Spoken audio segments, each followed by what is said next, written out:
సూర్యోస్మి సూర్య కుటుంబ సభ్యులకి సూర్యనారాయణమూర్తి అనుగ్రహ కృపాకటాక్ష సిద్ధిరస్తు.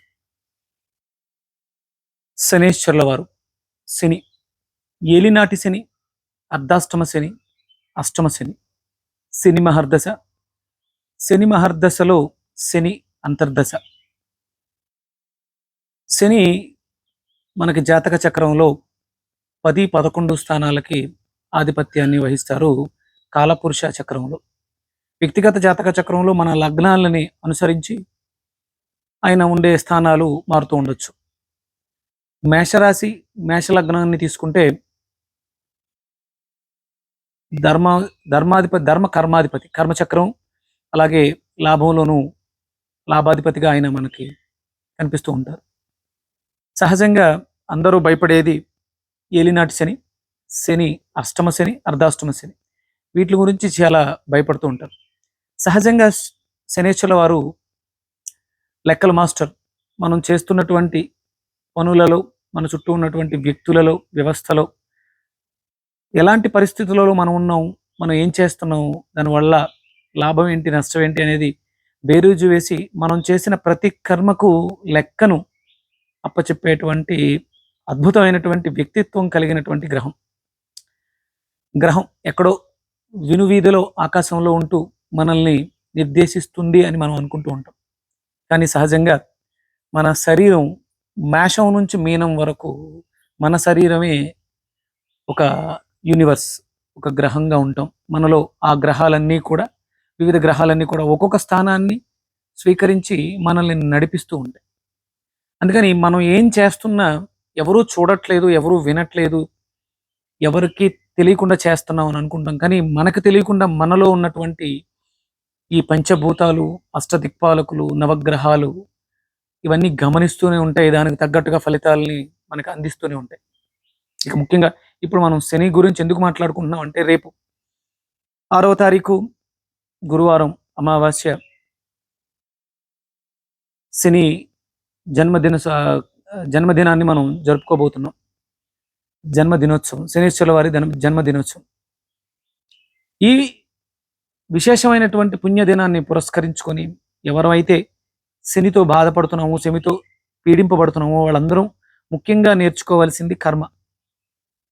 దశమ స్థానం అధిపతి అయినటువంటి శనికి మనం, అంటే శనీశ్వరుల వారికి అని కాదు, సహజంగా మనం కర్మని ఆచరించడం ద్వారా లాభాన్ని పొందుతాం. అది చేసేది సత్కర్మ అయితే అద్భుతమైనటువంటి రిజల్ట్స్ మనకు ఉంటాయి.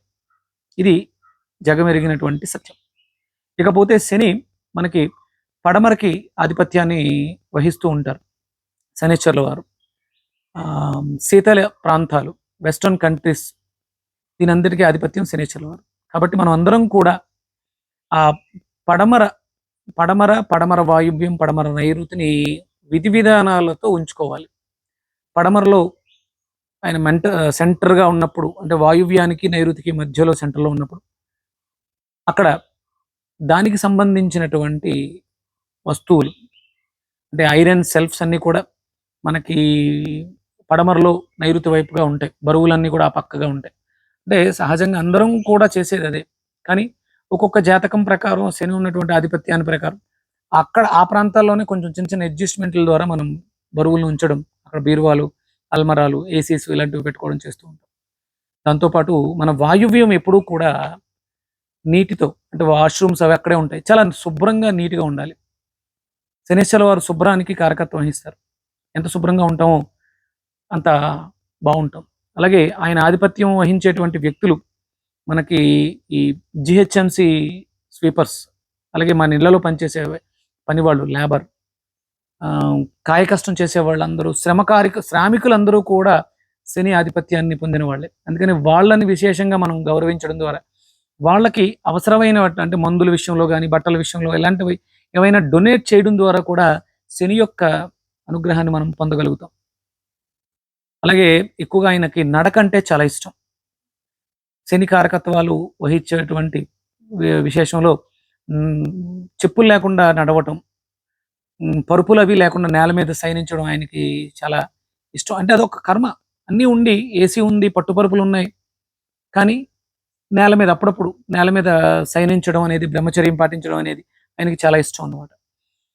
శని మహర్దశ, శని అంతర్దశ జరుగుతున్నప్పుడు మనం చేస్తున్నటువంటి పనులలో ఎక్కడైనా అవకతవకలు, లోటుపాట్లు ఉంటే వాటిలన్నిటిని కూడా ఆయన వెలికి తీసి దాని ప్రభావాన్ని మనకు చూపించేస్తారు. ఒకవేళ తప్పు మనమే చేస్తున్నా సరే, మనం చేస్తున్నది తప్పు అని తెలిసేలా చేసి దాంట్లోంచి మనం గుణపాఠాన్ని నేర్చుకునే విధంగా ఆయన చెప్తూ ఉంటారు. అందుకని చాలా జాగ్రత్తగా మనల్ని గమనిస్తూ ఉన్నటువంటి గ్రహాలని, మనల్ని గ్రహాలు గమనిస్తున్న ఆయన గుర్తుపెట్టుకొని మనం చేసేటువంటి పనులు ఉండాలి.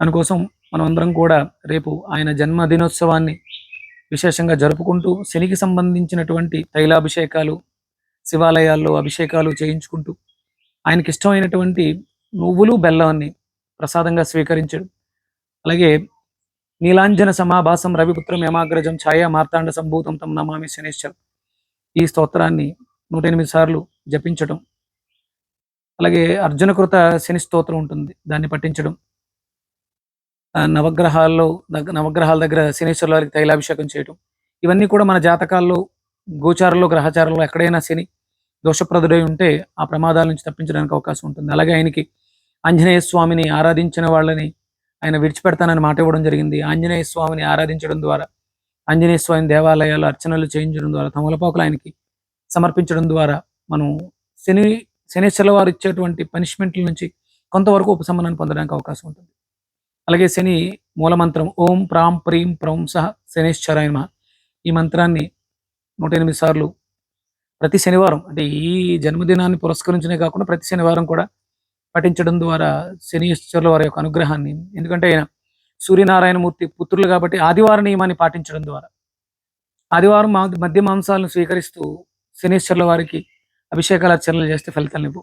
వెంకటేశ్వర స్వామిని ఆరాధించడం ద్వారా మనం విధిగా ఆదివారాల్ని పాటిస్తూ ఇలా గ్రహనాథుడైనటువంటి కర్మాధిపతి అయినటువంటి, లాభాధిపతి అయినటువంటి శనేశ్వరుల వారిని ఆరాధించడం ద్వారా మన జీవితంలో అభ్యున్నతిని సాధించవచ్చు. కాబట్టి ఈ శనేశ్వరుల వారి జన్మదినోత్సవాన్ని పురస్కరించుకొని మనందరం కూడా ఆంజనేయ స్వామి దేవాలయాల్లో అర్చనలు, అభిషేకాలు, అలాగే శనేశ్వరుల వారి నవగ్రహాల్లో శనిలకి తైలాభిషేకం చేయించుకొని లబ్ధిని పొందాలని మనస్ఫూర్తిగా ఆకాంక్షిస్తూ సూర్యోస్మి మీ విక్రమాదిత్య.